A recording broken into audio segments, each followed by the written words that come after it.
Hi all, today we will start the session on Kubernetes. That everyone knows nowadays Kubernetes is a new technology, a new era where we have to be focused and the basics have to be clear. So now we will start with the Kubernetes. So first what you can see in the page number 1, that is what is Kubernetes. So the definition is already provided. The purpose of Kubernetes is to host the application in the form of container in automated fashion so that you can deploy as many instances of applications and easily enable the communication between different services within the application. So now the question is, when Kubernetes has been stabilized, has been come in the picture. So Kubernetes is an open source container orchestration system for automatic software development, scaling and management. Google Origin designed Kubernetes, but CNCF Cloud Native Computing Foundation now maintain the project. Kubernetes, the license is using nowadays is Apache license 2.0, and that initial days is for 2014. So, uh, okay, so this is all about the Kubernetes. Kubernetes was initially released in 7 June 2014. Okay, so now we are going to the second page.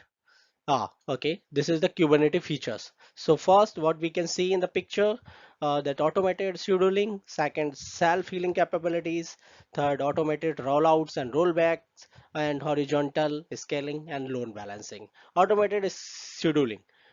Okay, Kubernetes provide advanced schedulers to launch container on cluster nodes. That is the automation, automated scheduling, self-healing capabilities that everyone that we are aware about what self-healing capabilities is rescheduling, replacing, and restarting the containers which are died.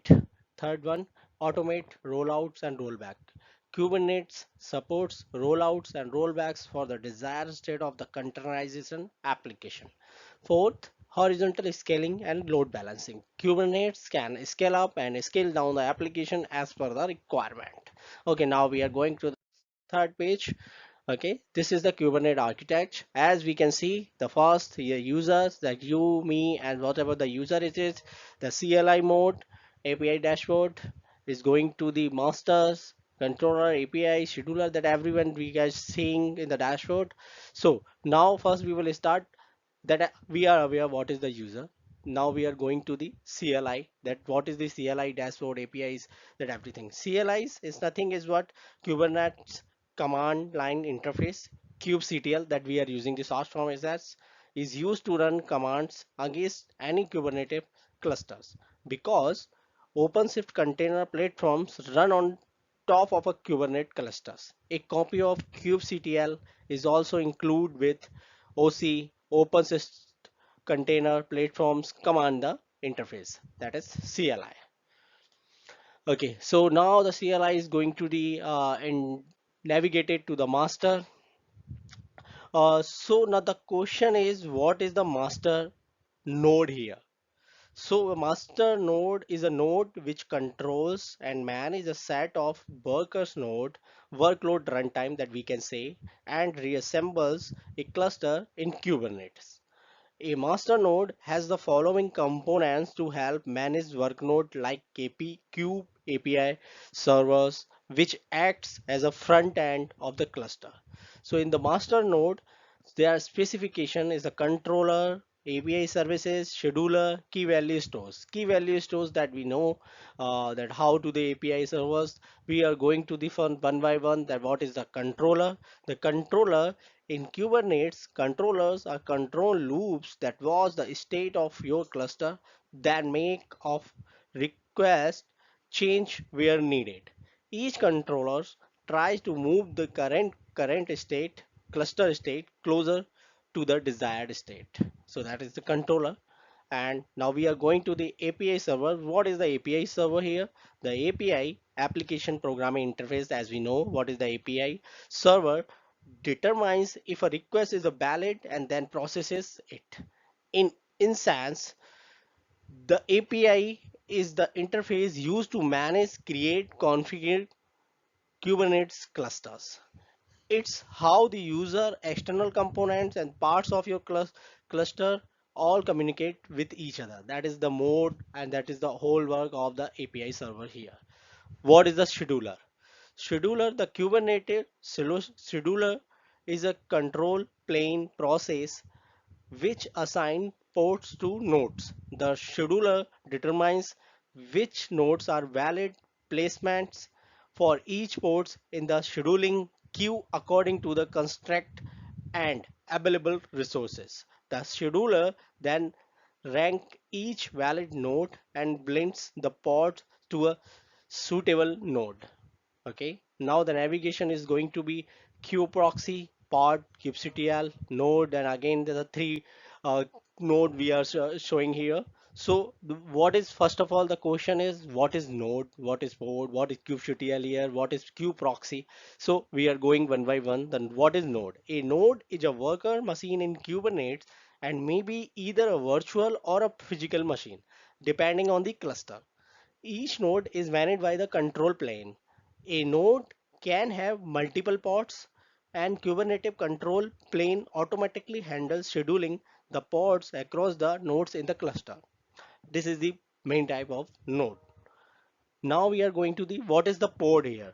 A pod is the smallest execution unit in Kubernetes.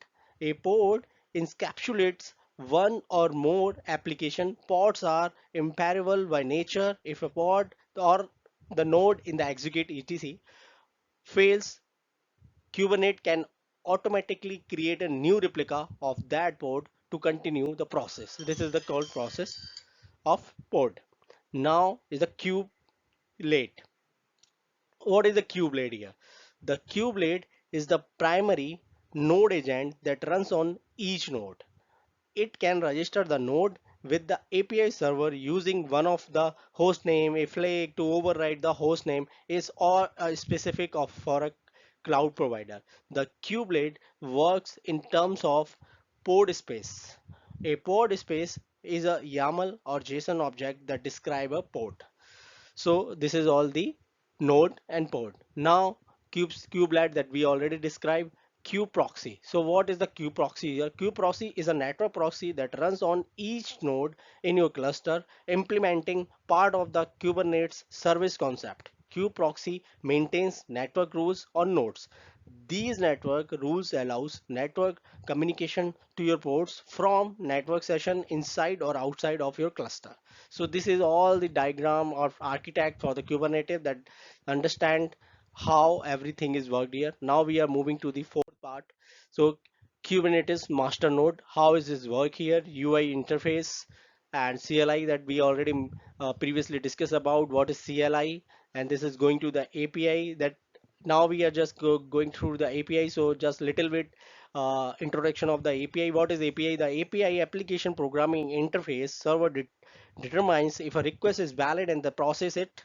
In instance, the API is the interface used to manage, create, and configure Kubernetes clusters. It how the users, external components, and part of your cluster communicate with each other. That previously we described the API server. The same is the API rule. Now, what is Kubernetes master? That we already discussed what the master node is it. So same as the kube master, Kubernetes master is work as is. Again, I am repeating the what is the master, Kubernetes master. A master node is a node which controls and manages a set of worker nodes, work around runtime. That worker nodes, we can say the workloads runtime as and reassembles a cluster in Kubernetes. A master node has the following components to help manage worker node: Kube API server, which acts as a front end to the cluster. So now is I've navigated to the image directory and there are four nodes. The nodes we already described the previously. What is node? The master node we described, API server. Now image. Now the image registry. So what is the image registry? A container registry essentially acts as a place for developer to store container images and share them out via a process of loading, pushing to the registry and downloading, pulling into the another system like a Kubernetes cluster. Once you pull the image, the application within it can be run on that system. That is the image registry. Here we are showing that here. Now the navigation part is going to the master node. The node we already discussed, the API we already discussed, controller image and scheduler and etcd. So what is that controller image? The image, the Kubernetes controller image is a daemon that embeds the core control loop shipped with the Kubernetes. In the application of robotics and automation, a control loop is a non-terminate loop that regulates the state of the system. That is a controller image. What is the scheduler? The scheduler, nothing is what the scheduler, the Kubernetes scheduler is a control plane process which assign ports to nodes. The scheduler determines which nodes are valid placement for each port in the scheduling queue according to the construct and available resources. The scheduler then ranks each valid nodes and blind two ports to a suitable node. Now etcd, etcd is a heart of the Kubernetes. What is etcd? Etcd is an open source distributed key value store used to hold and manage the critical information that distributed system need to keep running. Most notably, it manages the configuration data, state data, and metadata for Kubernetes. The etc, the popular container orchestration platform, that is the part of the main of etcd. Now we have completed this paragraph. Going to the image, the Kubernetes worker node. What is the worker node? That we already discussed the previously master node. Now this is the Kubernetes worker node. Worker node, a node is a worker machine in Kubernetes and maybe either a virtual or physical machine depending on the cluster. Each node is managed by a control plane. A node can have a multiple nodes and the Kubernetes control plane automatically handles scheduling the pods across the nodes in the cluster. That is the worker node. The same previously we showing the how the interact UI interface, command line interface, they both are going to the API, Kubernetes master node, we image their registry, the node, the same function. Now this is the part of the worker node, kubelet, kubeproxy, we already discussed about it, pod, we already discussed, Docker. Now the new terms we are seeing here, Docker. So little bit, what is the Docker? In a nutshell, Docker is a suite of software development tools for creating, shaping, and running individual containers. Kubernetes is a system for operating containerized application at scale. Think of containers as standardized packaging for microservices with all the needed application code and dependency is insights. So that is the Docker.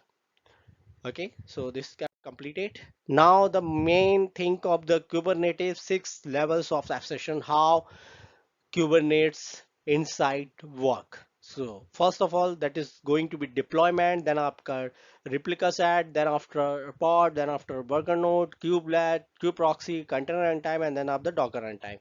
So we will be going by one by one. What is the deployment? It Kubernetes deployment is used to tell Kubernetes how to create or modify instances of the pods that hold a containerized application. Deployments can scale the number of replica pods, enable rollouts of update code in a controller manner, or roll back to an in earlier deployment version if necessary. And what is replica set? Replica set is defined with fields including a selector that specifies how to identify pods it can acquire, a number of replicas indicating how many pods it should be maintaining, and a pod template is specifying the data of a new pod it should create to meet the number of replicas criteria. This is the replica set. Now pod, we already discussed the previously what is pod. Worker node, we already discussed what is the worker node. Kubelet, kube proxy, we already discussed. Now container runtime and Docker runtime. What is the container runtime the showing here? The container runtime is a low level component of a container engine that mounts the container and the works with the OS kernel to start, support and support the containerization process. For an OS or operating system, such as Red Hat Enterprise Linux. The runtime would be set up groups, set SE Linux policies, rules on so on. The Kubernetes container runtime interface, that is we can sort form as CRI, provides an API that connects Kubernetes to the connectors runtimes. CRI-O is a implementation of CRI which enables Kubernetes to use any OCI compiled runtimes rather than using Docker as a runtime for the Kubernetes. So that is all about the container runtime. And what is the Docker runtime that we previously said? What is the Docker? The same is the runtime is showing it either a Docker is an open source software development platform. It main benefits is to package application in container, allow them to portable to any system running a Linux or Windows, whatever the OS, a Windows machines can run Linux container while using a virtual machine. Docker's just little bit more. Docker is a set of platform as a service products that use OS level virtualization to deliver software in a package called container. That service has both free and premium tiers. The software that hosts the container is called Docker Engine. It was first started in 2013, yeah, and is developed by Docker Initiative.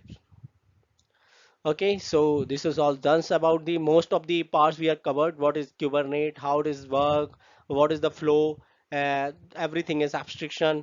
Now something is about the Kubernetes commands, the syntax, how we are using the kubectl. The first of all, always we are using the kubectl and the command which you can use anywhere what you want to do perform the create, get, describe, delete, logs, a lots of commands here. And the third section we are covering the type, whatever the type like pod, what we have to be create the pod, deployment, replica set, services, daemon set, namespace, anything we can just use the name and the flags. Flags is nothing but is around your server name, the project name, that name the same as it is. So now we cover everything. Thank you so much to like my channel and subscribe. Thank you.